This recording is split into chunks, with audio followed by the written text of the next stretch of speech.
નમસ્કાર વિદ્યાર્થી મિત્રો, ફરીથી તમારું સ્વાગત છે આપણી યુટ્યુબ ચેનલ ઉપર. અને આજે આપણે એક નવું ચેપ્ટર સ્ટાર્ટ કરવા જઈ રહ્યા છીએ, જે આપણા 11th અંદર યુનિટ નંબર 1 છે. અને એનું પહેલું ચેપ્ટર છે સજીવ વિશ્વ, લિવિંગ વર્લ્ડ. ઓકે, હવે જે શરૂઆતના જે 4 ચેપ્ટર જે છે, બરાબર, એની અંદરથી આજે પહેલા ચેપ્ટરની અંદર આપણે કઈ વસ્તુ ભણવાની છે. એમાં સૌથી પહેલાં કે સજીવ અને નિર્જીવના ગુણધર્મો, કે કયા આપણે સજીવ અને નિર્જીવને એકબીજાથી સેપરેટ કરી શકીએ એ વસ્તુ અહીંયા ભણવાની છે. ઓકે, એના પછી જે બધી વર્ગીકરણની કક્ષાઓ છે, બરાબર, પ્રજાતિ હોય, જાતિ હોય, વર્ગ હોય, સમુદાય હોય, ઓકે, જે સૃષ્ટિ હોય, ત્યાં સુધીનું આપણે એક વર્ગીકરણની અલગ અલગ કક્ષાઓ જે છે એના વિશે ભણવાનું છે. કે જાતિ કોને કહેવાય, પ્રજાતિ કોને કહેવાય, કુળ કોને કહેવાય, ગોત્ર કોને કહેવાય, એ બધી વસ્તુ આપણે ભણવાની છે. એના સિવાય ચેપ્ટરની અંદર આપણે કોઈ પણ સજીવ જે છે એને વૈજ્ઞાનિક નામકરણ કઈ રીતે આપવાનું હોય એ પણ આપણે આ ચેપ્ટરની અંદર જોવાનું છે. એમાં આજે આપણે સજીવના ગુણધર્મો જોવાના છે. એવી કઈ વસ્તુઓ છે કે આપણે સજીવ અને નિર્જીવને અલગ કરી શકીએ. ઓકે, એની પહેલાં અહીંયા ઇન્ટ્રોડક્શનમાં અમુક જે કીધેલું છે કે તમે પૃથ્વી ઉપર જુઓ તો સજીવ વિશ્વ જે છે કેટલું અદ્ભુત છે એકદમ. તમને અલગ અલગ પ્રકારના સજીવો જોવા મળે છે. ઓકે, અલગ અલગ જગ્યાએ જોવા મળે, અલગ અલગ નિવાસ સ્થાનોમાં જોવા મળે, બરાબર. જે મહાસાગર છે, દરિયો, એના તળિયામાં એકદમ ઠંડા વિસ્તારો હોય ત્યાં પણ જોવા મળે. જે જંગલો છે એમાં જે પાનખર જંગલો છે, ડેસિડ્યુઅસ ફોરેસ્ટ, આ અલગ અલગ જગ્યાએ આપણે કેટલી બધી જૈવ વિવિધતા આવેલી છે. અલગ અલગ સજીવો અલગ અલગ જગ્યાએ વસવાટ કરે છે. ઓકે, તો જે આ બધી વેરાયટી છે કુદરતની, બરાબર, જ્યારે આપણે કોઈ પણ કુદરત જે છે એને નિહાળીએ છીએ, અલગ અલગ પ્રાણીઓને જોઈએ છીએ, પક્ષીઓને જોઈએ છીએ, જંગલોમાં આપણે ફરીએ છીએ, એટલે આપણને શું થાય, કુદરત પ્રત્યે સહાનુભૂતિ પેદા થાય. ઓકે, દરિયો જોઈએ તો એ બધું છે સજીવ વિશ્વ. શું છે? સજીવ વિશ્વ. ઓકે, આપણે તમે જુઓ છો કે જે ગેલોપિંગ હોર્સ, ઝડપવાનો ઘોડો છે, જ્યારે શાર્ક માછલી જે છે કોઈને એટેક કરે છે, એ સમયના દ્રશ્યો જે છે એકદમ કેવા અલગ પ્રકારના હોય છે. તો આપણને એ જે સજીવ વિશ્વ પ્રત્યે એક ક્યુરિયોસિટી જગાડે છે કે આ બધું કેવી પ્રકારે આખી સિસ્ટમ રચાયેલી છે. ઓકે, હવે આ બધી વસ્તુ ઉપરથી બે આપણે પ્રશ્નો નીકળે, બરાબર છે. એક વૈજ્ઞાનિક દૃષ્ટિકોણથી ટેકનિકલી વસ્તુ નીકળે કે કઈ રીતે આપણે એને લઈ શકીએ. ઓકે, એની અંદર સૌથી પહેલો છે કે ભાઈ નિર્જીવ અને સજીવમાં શું તફાવત છે, એવી કઈ વસ્તુઓ છે નિર્જીવ અને સજીવથી અલગ કરે છે. ઓકે, આ એક ટેકનિકલી સાયન્ટિફિક રીતે હોય. અને બીજું જે સાયકોલોજીકલી, કે જીવન શું છે, બરાબર. આપણે સાયકોલોજીકલી વસ્તુ શું છે કે જીવન, આત્માન, પરમાત્માન, એ બધું, બરાબર. પણ સાયન્ટિફિક દ્રષ્ટિએ એ બધું માનવામાં આવતું નથી કે જીવન એ શું છે, સજીવ અને નિર્જીવની અંદર શું તફાવત હોઈ શકે છે, એ આપણે વૈજ્ઞાનિક દૃષ્ટિકોણથી અહીંયા અભ્યાસ કરવાનો છે. ઓકે, હવે કોઈ પણ સજીવ જે છે એના ગુણધર્મો આપણે જોઈએ આજે. ઓકે, એની અંદર કોઈ પણ સજીવ હોય એના એક અમુક પ્રકારના ગુણધર્મો હોય, બરાબર. ઓકે, એની અંદર સૌથી પહેલું છે વૃદ્ધિ, જેને આપણે ગ્રોથ કહેવાય. શું કહેવાય? ગ્રોથ. ઓકે, એના પછી બીજું એક લક્ષણ છે પ્રજનન, રિપ્રોડક્શન.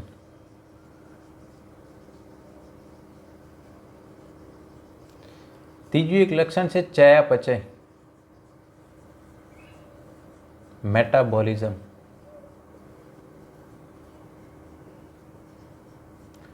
ઓકે, એક બીજું લક્ષણ છે સ્વ આયોજન, સેલ્ફ ઓર્ગેનાઇઝેશન.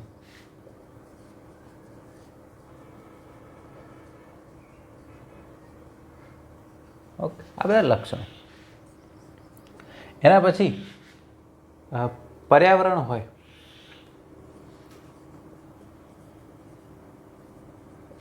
પ્રત્યેકની પ્રતિક્રિયાઓ,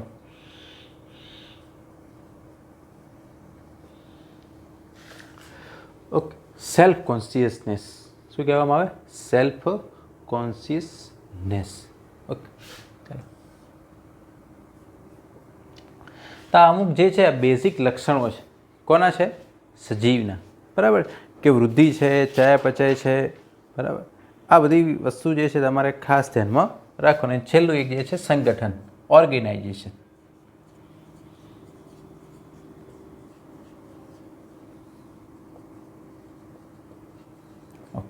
હવે આમાંથી આપણે વન બાય વન એક જે ટોપિક જે છે એને આપણે જોવાનું છે. એમાં સૌથી પહેલાં આપણે જોઈએ વૃદ્ધિ વિશે, ગ્રોથ. ઓકે, વૃદ્ધિ કોને કહેવાય? કે સજીવના કદ અને વજનમાં થતા વધારાને શું કહેવાય? વૃદ્ધિ. સજીવના કદ અને જે વજનમાં વધારો થાય એને શું કહેવાય? વૃદ્ધિ કહેવાય. ઓકે. નોર્મલી કોઈ પણ સજીવ જે છે એની વૃદ્ધિ થાય એટલે આ બંને પ્રક્રિયા થાય, કદમાં અને વજનમાં વધારો થાય. ઓકે. હવે સજીવો જે છે બે પ્રકારના હોઈ શકે.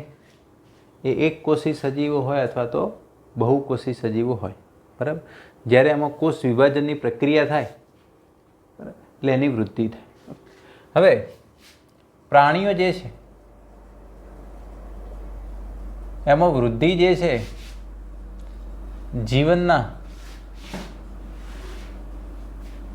એક પ્રાણીઓની અંદર જે વૃદ્ધિ જે છે જીવનના એક નિશ્ચિત ઉંમર સુધી જ ચાલે.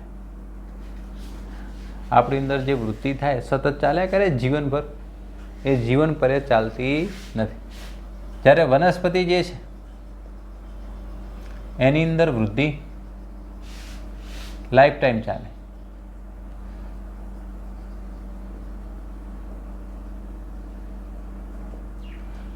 બરાબર. ઓકે. તો એ સજીવનું લક્ષણ છે. બરાબર, કે વૃદ્ધિ એ સજીવની અંદર થાય છે. જે બધા એક કોષી સજીવો હોય, બરાબર છે, અમીબા છે, પેરામીડ છે, એ બધા એની અંદર કોષ વિભાજન થાય એટલે નવા સજીવો બને. ઓકે. જે બહુકોષી સજીવો છે એની અંદર આ રીતના સંભાજન દ્વારા એના કદ અને વજનમાં વધારો ચાલે. હવે આ જ વસ્તુ જે છે આપણે ઇન વિટ્રો માધ્યમમાં જોઈ શકીએ. હવે ઇન વિટ્રો શું છે? ઇન વિટ્રો એટલે શરીરની બહાર થતી પ્રક્રિયાઓ. ક્યાં કરવાની? શરીરની બહાર, ખાસ કરીને આપણે પ્રયોગશાળાના માધ્યમમાં. ઓકે. એટલે કેવું કે ભાઈ કોઈ પણ ધારો કે વનસ્પતિનો પેશી લો તમે અથવા કોઈ પણ કોષ લો, બરાબર. ઓકે. અહીંયા એક એનું પોષક માધ્યમ છે. શું છે? પોષક માધ્યમ. એવું માધ્યમ કે જે પોષણ પૂરું પાડે કોઈના વિકાસ માટે. ધારો કે અહીંયા કોઈ એક કોષ છે, બરાબર. હવે એને જેમ જેમ પોષણ મળે એટલે એની સંખ્યામાં શું થાય? વધારો થાય. શું થાય? વધારો થાય. તો આપણે શું કર્યું? શરીરની બહાર આ વસ્તુ જોઈ પ્રયોગશાળામાં. તો ઇન વિટ્રો આપણે કોઈ પણ પ્રકારનો ગ્રોથ પણ જોઈ શકીએ છીએ શરીર દેહની બહાર. ઓકે, ચલો. હવે આપણે ધારો કે એમ કહીએ કે નિર્જીવમાં વૃદ્ધિ થાય, તો તમારો પહેલો જવાબ શું હશે? ના. પણ નિર્જીવમાંય વૃદ્ધિ થાય. તમે જો ધારો કે રેતીના ઢગલાઓ છે, તમે જો એમાં વૃદ્ધિ કઈ રીતના થાય કે ધીરે ધીરે ધીરે એમાં બધો કોવાટ ને બધો કચરો બધો જમા થતાં થતાં એની સાઇઝમાં શું થાય? વધારો થાય. તો એક શું કહેવાય? એની સાઇઝમાં વધારો થયો કે ભાઈ કદ ને વજનમાં વધારો થાય એને આપણે વૃદ્ધિ કહીએ, તો એ વસ્તુ તો નિર્જીવમાંય થાય. ઓકે. પણ નિર્જીવમાં વૃદ્ધિ કેવી હોય? બાહ્ય સ્તર ઉપર હોય, બહારથી વૃદ્ધિ થાય. જ્યારે સજીવમાં એન્ડોજીનસ, અંદરની વૃદ્ધિ થાય. ક્યાંથી થાય? અંદરથી વૃદ્ધિ થાય. એટલે નિર્જીવમાં વૃદ્ધિ થાય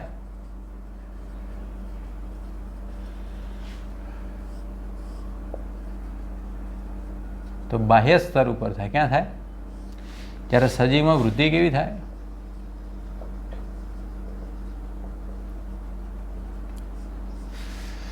અંદરથી વૃદ્ધિ થાય. અંતઃસ્તર લેવલ એટલે અંદરથી. એન્ડોજીનસ ગ્રોથ કહેવાય. બરાબર. ઓકે. તો આપણે એવું કહી શકીએ કે ભાઈ વૃદ્ધિ એ સજીવનું જ લક્ષણ છે? ના, આપણે 100% એવું તો ના જ કહી શકીએ કે ભાઈ વૃદ્ધિ એ જ સજીવનું લક્ષણ છે, એવું કહી શકાય નહીં. તો અહીંયા ખાસ ધ્યાન રાખવાનું કે વૃદ્ધિ એ સજીવનું વ્યાખ્યાયિત પદ અથવા વ્યાખ્યાયિત ગુણધર્મ નથી, એવું આપણે કહી શકીએ. બરાબર ને? ઓકે. નિર્જીવમાં આપણે વૃત્તિ જોઈ. ઓકે. બીજું કે સજીવ જ્યારે જીવંત સજીવ હોય એની અંદર જ વૃત્તિ થાય. જે મૃત સજીવ છે એની અંદર વૃત્તિ થતી નથી, એ પણ આપણને ખ્યાલ. એટલે વૃદ્ધિ હંમેશા જીવંત હોય એની અંદર જ થાય. કોઈ પણ મૃત હોય એની અંદર વૃદ્ધિ થવાની શક્યતાઓ નથી. એ વસ્તુ પણ તમારે ખાસ ધ્યાનમાં લેવાની. ઓકે. લાઈક હવે આપણે બીજો ગુણધર્મ જોઈએ, પ્રજનન. બીજું કેરેક્ટર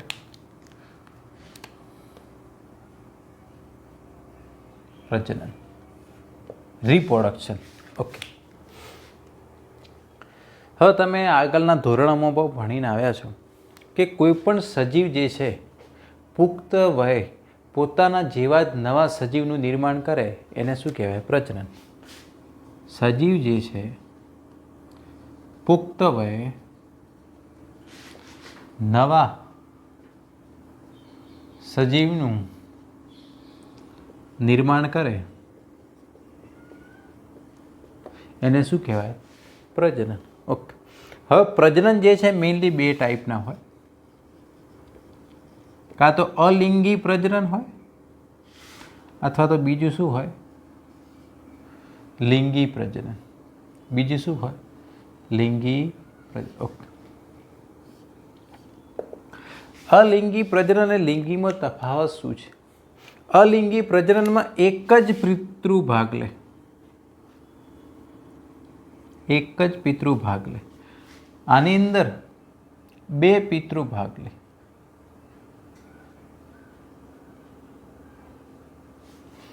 ઓકે. ચાલો હવે એક જ પિતૃ એટલે કઈ રીતે?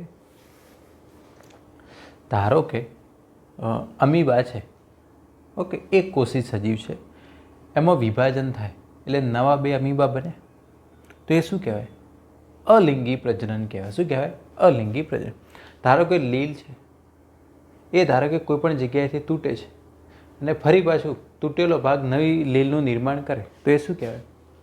અલિંગી પ્રજનન. પ્લેનેરિયા છે, એના ટુકડા થાય, એમાંથી પુનઃસર્જનની ઘટના થાય, ગુમાવેલા ભાગો શું કરે? પુનઃનિર્માણ કરે. એ શું કહેવાય? અલિંગી પ્રજનન. શું કહેવાય? અલિંગી પ્રજનન. ઓકે. એના સિવાય ધારો કે લીલ છે, ફૂગ છે, એના જે બીજાણુઓ છે એના દ્વારા નવું નિર્માણ થાય, એને શું કહેવાય? અલિંગી પ્રજનન. ઓકે. એટલે એમાં એક જ પિતૃ ભાગ લે. ઓકે. હવે એના દ્વારા જે સંતતિ નિર્માણ થાય એ એક્ઝેક્ટલી પિતૃ જેવી જ હોય, એને ક્લોન્સ કહેવાય. શું કહેવાય? એનાથી શું પેદા થાય? એના દ્વારા જે સંતતિ બને એ એક્ઝેક્ટલી પિતૃ જેવી જ હોય. એમાં ડીએનએ એના જેવું જ હોય, બધી જ વસ્તુ એના જેવી જ હોય. બાહ્યાકાર રીતે અને આંતરિક રીતે પણ કેવી હોય? સરખી જ હોય. ક્લોન્સ પેદા થાય. જ્યારે લિંગી પ્રજનનમાં મોટા ભાગના જે બહુકોષી સજીવો છે, કેવા સજીવો? બહુકોષી. એમાં લિંગી પ્રજનન થાય. શું થાય? લિંગી પ્રજનન. એટલે એમાં શું થાય? નરજન્યુ માદાજન્યુનું જોડાણ થાય, જેમ કે આપણી વાત કરીએ અંડકોષ અને શુક્રકોષ, એના જોડાણથી યુગ્મનજ બને ને યુગ્મનજમાંથી નવા સજીવનું નિર્માણ થાય. એટલે લિંગી પ્રજનનના પરિણામે જે સંતતિ બને છે એ થોડા ઘણા અંશે પિતૃને મળતી આવે, પણ 100% એના જીવિત દેખાય એવું થાય?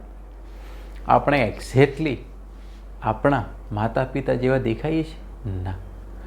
થોડાક લક્ષણો, નાક મળતું આવતું હશે, આંખો મળતી હોય, થોડું કાન મળતા હોય, પણ 100% તો એ વસ્તુ છે. તો પ્રજનન એ સજીવનો ગુણધર્મ છે, જેના દ્વારા એની સંતતિઓમાં શું થાય? વધારો થાય છે. ઓકે, ચાલો હવે આપણે અલિંગી પ્રજનનની થોડીક પદ્ધતિઓ જોઈએ, અમુક ઉદાહરણો સાથે. ધોરણ 10ની અંદર પણ તમે આ વસ્તુ ભણેલા છીએ. એની અંદર આપણે સૌથી પહેલું જોઈએ કલિકા સર્જન. શું જોઈએ? કલિકા સર્જન. આને બડિંગ કહેવાય. શું કહેવાય? બડિંગ. ઓકે, એની અંદર અમુક ઉદાહરણ છે. ઈસ્ટ. ઈસ્ટ જે છે એક કોષી ફૂગ છે. કેવી ફૂગ છે? એક કોષી ફૂગ છે. એમાં કલિકા સર્જન દ્વારા નવી ઈસ્ટનું નિર્માણ થાય. ધારો કે આ ઈસ્ટ છે, એક કોષી હોય. ઓકે, આ કોષ છે, એનું કોષ કેન્દ્ર છે. હવે એમાં અસમભાજન થાય. શું થાય? અસમભાજન થાય એટલે એના પરિણામે જે નવા કોષો બને, એક મોટો બને અને એક કેવો બને? નાનો બને. કેવું થયું? અસમભાજન.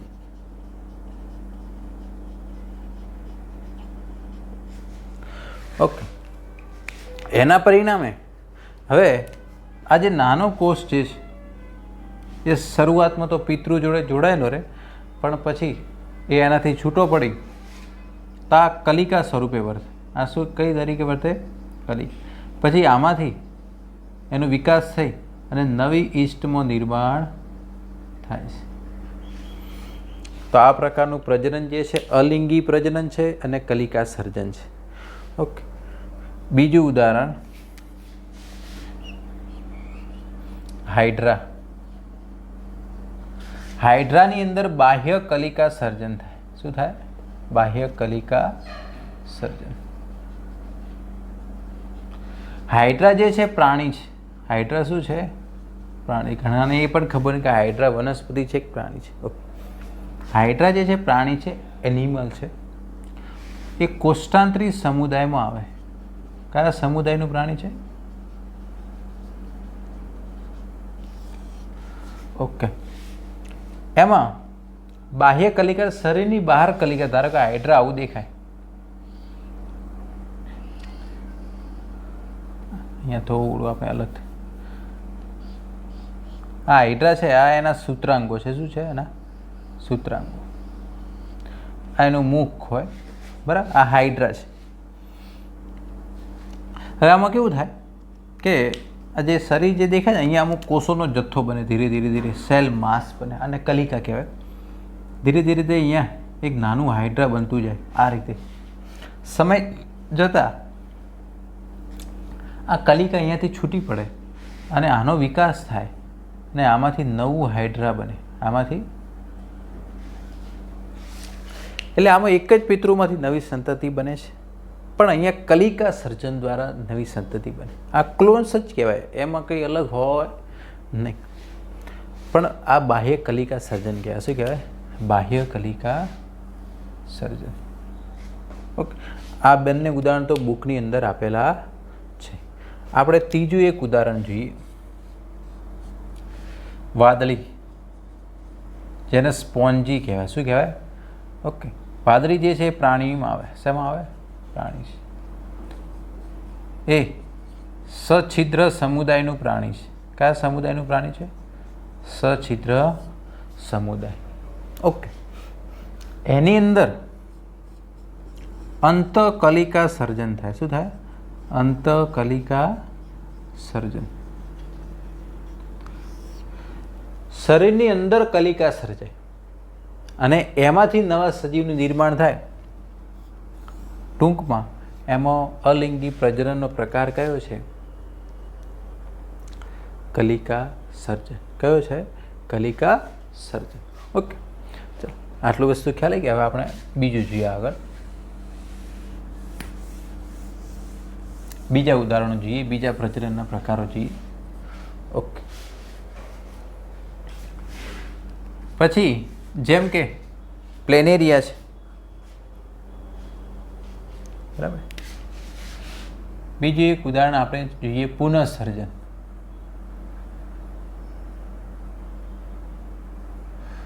રીજનરેશન. આ જે છે પ્લેનેરિયામાં જોવા મળે.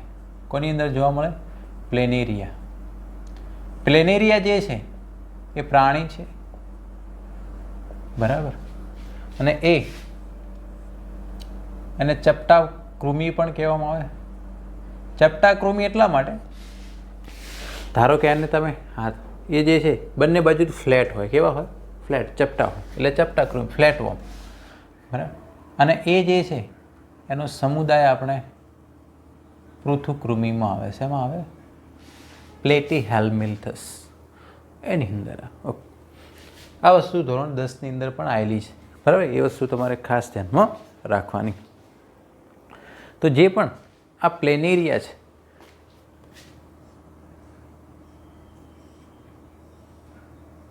ધારો કે આ પ્લેનેરિયા છે, ઓકે, ધારો કે આ તૂટે છે,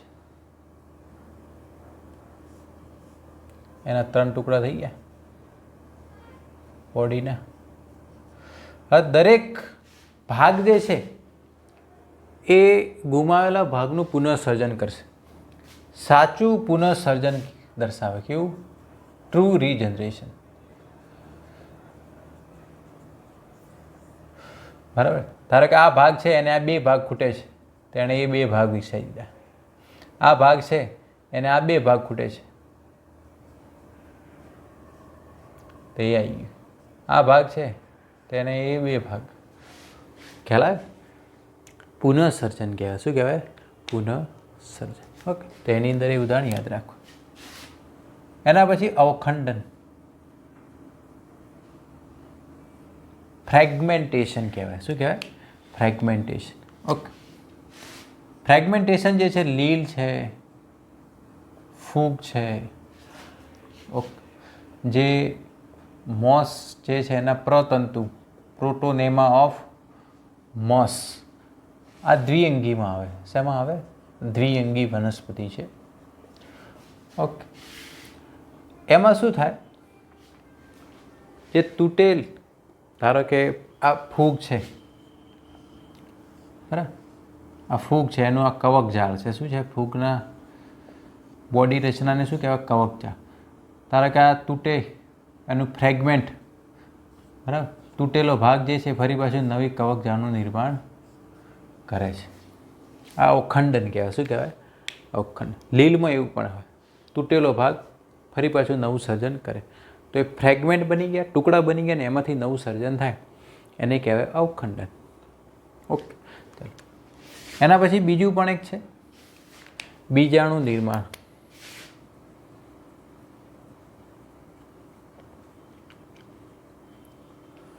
ઓકે, આની અંદર ફૂગનો સમાવેશ થાય. ધારો કે ફૂગમાં કેવું હોય કે અમુક ફૂગ હોય એની અંદર બીજાણુઓ બને. ધારો કે એની આ બોડી રચના છે, એના ઉપર ધારો કે આ રીતના બીજાણુઓ બન્યા. શું બન્યા? બીજાણુ. લાખો બીજાણુ હોય. હવે આ ફૂગ છે, બરાબર. હવે આ બીજાણુ જે છે એકદમ જ્યારે ડ્રાય થાય, શુષ્ક થાય, એટલે અહીંયાથી છૂટા પડે. એટલે ધારો કે બીજી કોઈ જગ્યાએ જઈને પડે છે, તો આ ફરી પાછું અંકુરિત થઈ અને નવી ફૂગનું નિર્માણ કરશે. તો બીજાણુ દ્વારા, સ્પોર ફોર્મેશન દ્વારા નવા સજીવ. પણ ઓવરઓલ એ અલિંગી પ્રજનન જ છે. શું છે? અલિંગી પ્રજનન. તો આની અંદર તમારે આટલી વસ્તુ ધ્યાનમાં રાખવાનું છે. અવખંડન છે, કલિકા સર્જન છે. ઓકે, ચાલો બીજા આપણે ઉદાહરણ લઈએ અહીંયા, બરાબર છે. આ બધી વસ્તુ તમારે સ્ટેપ બાય સ્ટેપ જોતા જવાનું છે. હવે જેમ કે અમુક એક કોષી સજીવો છે, કેવા છે? અમુક લીલ છે, બરાબર, અમુક પ્રજીવ છે, જેમ કે અમીબા, બેક્ટેરિયા છે. આ બધા એક કોષી સજીવો છે. કેવા છે? એક કોષી સજીવો, બરાબર. એમની અંદર કેવું થાય, ધારો કે આ અમીબા છે, અમીબાનો આકાર તો નથી પણ એક કોષી છે. એક જ કોષ એ સ્વતંત્ર સજીવ તરીકે વિશે. ધારો કે આમાં કોષ વિભાજન થાય એટલે નવા 2 અમીબા બન્યા. એમાંથી શું બન્યું? નવા 2 અમીબા બન્યા. હવે આપણે શું કહીએ કે આમાં કોષ વિભાજન થયું એટલે આ વૃદ્ધિ ગણવી, પણ એકચ્યુઅલી શું થાય છે? આમાં કોષ વિભાજન થાય જેના કારણે નવા 2 અમીબા બન્યા, નવી સંતતિઓનું નિર્માણ થયું. તો જે એક કોષી સજીવો છે એની અંદર જે કોષ વિભાજન થાય છે એ વૃદ્ધિ અને પ્રજનન એ વસ્તુ સમાન જ કહેવાય, એમાં કંઈ અલગ કહેવાય. ઓવરઓલ તો નવી સંતતિઓ જ કહેવાય ને, બરાબર. તો એક કોષી સજીવોમાં એ વસ્તુ છે, બરાબર. ઓકે. એ સતત નવા સજીવોનું નિર્માણ કરે, એનું જ્યારે વિભાજન થાય એટલે નવા સજીવ. એક બેક્ટેરિયા છે, એમાં વિભાજન થાય એટલે નવા બેક્ટેરિયા બને, તો એ શું કહેવાય? એ એમાં કોષ વિભાજન જ ગણો, પણ એ નવી સંતતિનું નિર્માણ થયું કહેવાય. ઓકે. આટલી વસ્તુ આની અંદર તમારે ધ્યાનમાં રાખો. ઓકે. તો દેખો, શું બધા સજીવો છે એટલે એ પ્રજનન કરે છે? આપણે મૂળ વાત તો હવે આવે છે. આ તો આપણે બધી મેથડ જોઈ. લિંગી પ્રજનન તો આપણને ખ્યાલ છે, જે બધા બહુકોષી સજીવો છે એ લિંગી પ્રજનનના પરિણામ સ્વરૂપ બને છે. ઓકે. હવે શું નિર્જીવ પ્રજનન કરે છે? તો કે ના, નિર્જીવ પ્રજનન કરી શકતા નથી. નિર્જીવ કોઈ દિવસ પ્રજનન ના કરે. તો શું બધા સજીવ પ્રજનન કરે? ના, એવું હોતું. અમુક અપવાદ છે, જેમ કે ખચ્ચર. ખચ્ચર જે છે એ આંતરજાતીય સંકરણથી બનાવેલ છે. કેવું છે ખચ્ચર? કેવું છે? આપણે અમુક અપવાદ જે હવે જોઈએ અહીંયા, બરાબર. ઓકે. ખચ્ચર કેવું છે?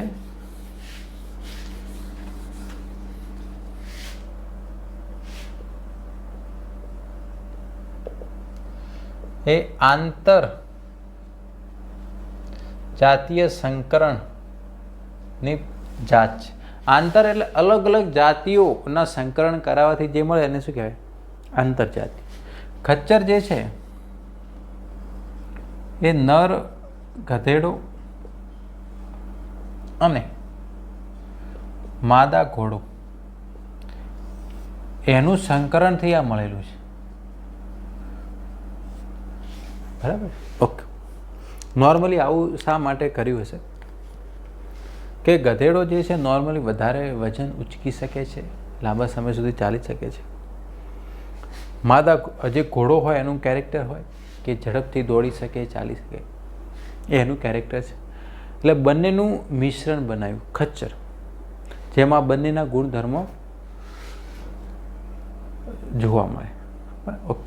હવે જ્યારે આંતરજાતીય નોર્મલી લિંગી પ્રજનન કોની વચ્ચે થાય? એક જ પ્રકારની જાતિઓ વચ્ચે. જેમ કે મનુષ્યની જાત છે તો મનુષ્યની, વાઘની જાત છે તો વાઘની, સિંહની જાત છે તો સિંહની, બરાબર. તો એક જ પ્રકારની જાતિઓ વચ્ચે પ્રજનન થાય. આ તો અલગ અલગ જાતિ છે, ઘોડો અને ગધેડો.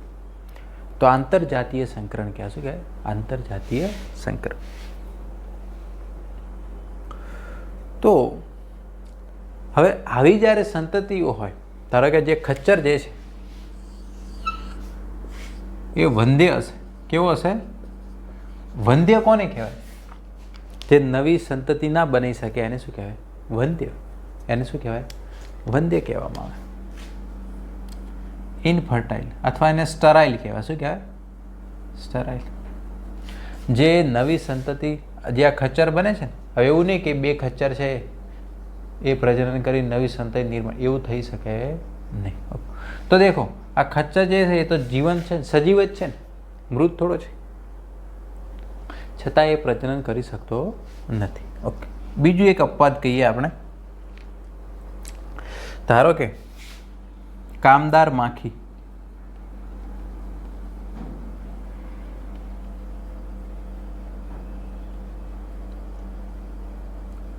વર્કર બીસ. કામદાર માખીઓ આપણે મધપૂડો હોય કે નહીં, એમાં 3 પ્રકારની માખી હોય. મધપૂડામાં એક ટાઈપની ના હોય, 3 ટાઈપની હોય. એક નર માખી હોય જે ફળદ્રુપ. આ કેવી હોય? ફળદ્રુપ. જે ફળદ્રુપ એટલે જે પ્રજનન કરી શકે. ઓકે, ચલો. કામદાર અને માદા માખી, પણ એ વંધ્ય હોય. કેવી હોય?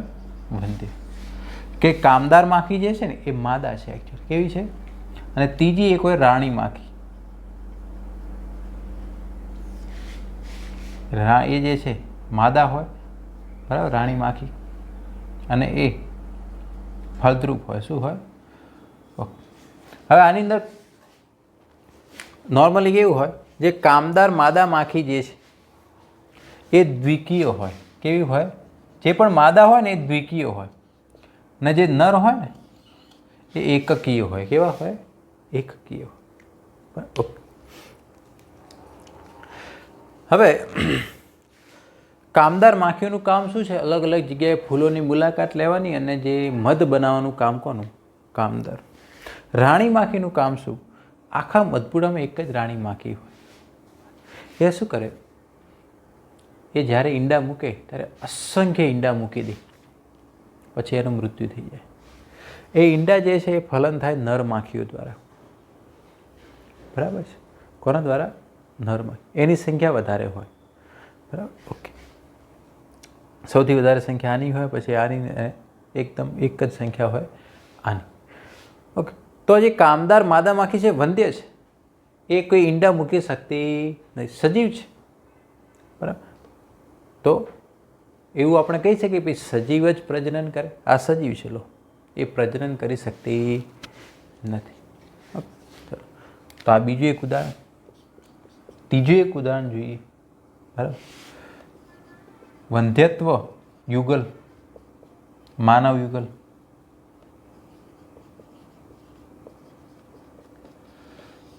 આપણે જોઈ શકીએ છીએ કે ઘણા લોકો જે છે, જે યુગલ હોય, જે પતિ પત્ની છે, બરાબર, એમને બાળક હોતા નથી. એટલે કે એમને નવી સંતતિ એમના દ્વારા નિર્માણ થઈ શકતી નથી. તો એ કેવા કહેવાય? વંધ્યત્વ કહેવાય. કેવા કહેવાય? વંધ્યત્વ. એ સજીવ છે, છતાં પણ એમાં દ્વારા નવી સંતતિનું નિર્માણ થતું નથી. ઓકે. તો આપણે એવું કહી શકીએ કે પ્રજનન એ સજીવનું વ્યાખ્યાયિત પદ છે? ના. તો આના ઉપરથી મેઇન કન્ક્લુઝન શું આવ્યું? પ્રજનન એ સજીવનું વ્યાખ્યાયિત લક્ષણ અથવા પદ નથી. કોઈ પણ અપવાદ હોવો જ ના જોઈએ. જેમ કે વૃદ્ધિ છે તેમાં અપવાદ નીકળે, પ્રજનન છે તેમાં અપવાદ નીકળે. નિર્જીવ તો પ્રજનન કરી શકતા નથી. આજે આપણે અહીંયા સુધી રાખીએ. બાકીના ગુણધર્મો છે ચયાપચય, એ આપણે નેક્સ્ટ લેક્ચરની અંદર જોઈશું. Thank you.